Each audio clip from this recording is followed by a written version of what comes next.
Le 1er septembre 2022, le monitoring était vraiment pas bon et donc Roch, donc notre fils, était déjà en tachycardie, en souffrance. À la 25e semaine de grossesse, Olivia accouche en urgence par césarienne au CHU d'Angers. À la naissance, Roch pèse seulement 670 grammes et mesure 30 cm. Pour Olivia et Joseph, chaque minute est un défi pour la survie de leur petit enfant. Un jour, c'est très long. Et en fait, en néonat, tout est lent. Tout est, je vous dis, petite vitesse, un geste après l'autre, un pansement après l'autre, un soin après l'autre. Et donc, un jour, il peut se passer tellement de choses en un jour qu'on ne parlait pas en jours, on parlait en minutes, quoi. Quand on nous disait peut-être qu'il ne va pas passer la nuit, peut-être qu'il faut qu'il passe le cap de l'après-midi. Enfin, donc, c'était plein de petites victoires dans la journée, plutôt comme ça. Un jour, c'est trop gros pour un préma. À chaque prise de tension, on était là, on attendait, est-ce que ça va être bon, est-ce que ça va pas être bon et tout. Face à l'incertitude quant à la survie du petit Roch, son papa le baptise en urgence quelques heures seulement après l'accouchement. Quand on m'a invité à venir voir mon fils pour la première fois, ils ont eu la délicatesse de me dire que j'avais le droit de le toucher. Et je lui ai dit, est-ce que je peux le baptiser? Et il y a une infirmière qui m'a dit, est-ce que vous voulez un sérum physiologique pour le baptiser? Donc j'ai pris le sérum, je l'ai baptisé au nom du Père, du Fils et du Saint-Esprit. Et c'était très important pour nous. On ne savait pas s'il allait survivre ou pas. Donc il fallait tout de suite le faire. C'était vraiment ça l'urgence. Et s'il y avait quelque chose que je pouvais lui offrir à ce moment-là, c'était pas un doudou, c'était un baptême. Pendant 4 mois, jour et nuit, Olivia et Joseph restent présents aux côtés de leur petit Roch, qui est en réanimation. Ça n'a pas été que 4 mois de combat, en fait. Il y a eu des moments où il était très bien et très heureux. Ça se voyait aux écrans et ça se voyait aussi sur son visage. On était inquiets quand les médecins étaient inquiets. On était vraiment au diapason de l'équipe soignante. Et il ne nous mentait pas, il nous disait bah oui là c'est grave.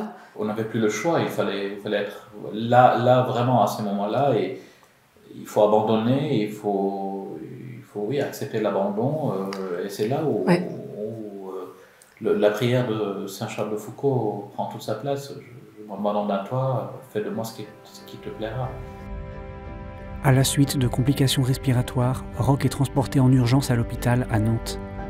Après quelques jours entre la vie et la mort, le 3 janvier 2023, le petit Roch est décédé.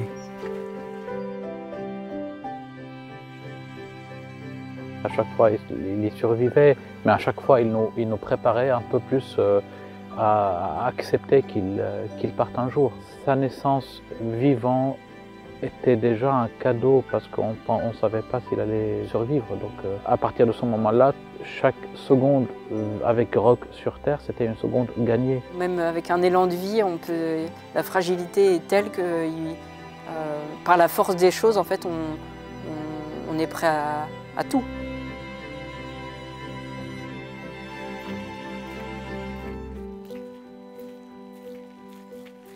Quel que soit l'âge de naissance et l'âge de prématurité ou le terme de la prématurité de l'enfant, tous les parents ont dans leur instinct maternel et paternel ce risque, est-ce que mon bébé va vivre, est-ce que mon bébé va avoir des séquelles? Dans le cas d'une prématurité, une grande prématurité, et plutôt dans une très grande prématurité, donc dans les enfants qui naissent avant 28 semaines, il est évident que le pronostic vital de l'enfant est engagé.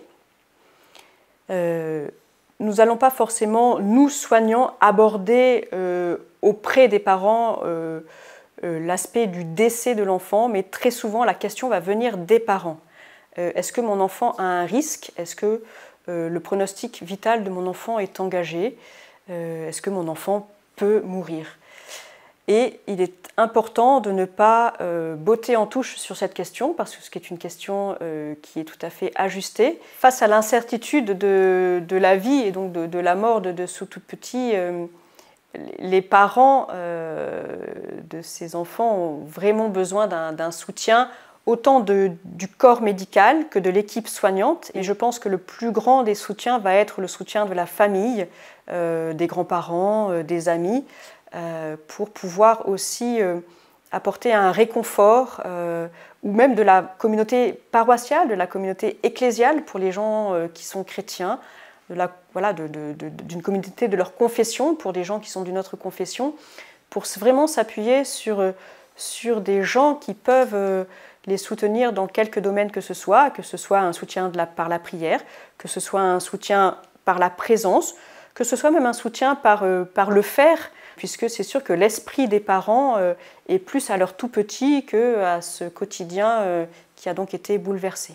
Lors d'une très grande prématurité, quand l'enfant vraiment arrive tout petit ou avec des complications, pour les parents chrétiens, la question du baptême peut se poser, et bien évidemment, ils ont tout à fait ce droit de demander le baptême pour leur tout petit. En l'absence de ministres ordonnés, prêtres ou diacres, en l'absence d'aumôniers sur place, toute personne peut baptiser l'enfant, dans les conditions de la foi catholique. Je te baptise au nom du Père, du Fils et du Saint-Esprit.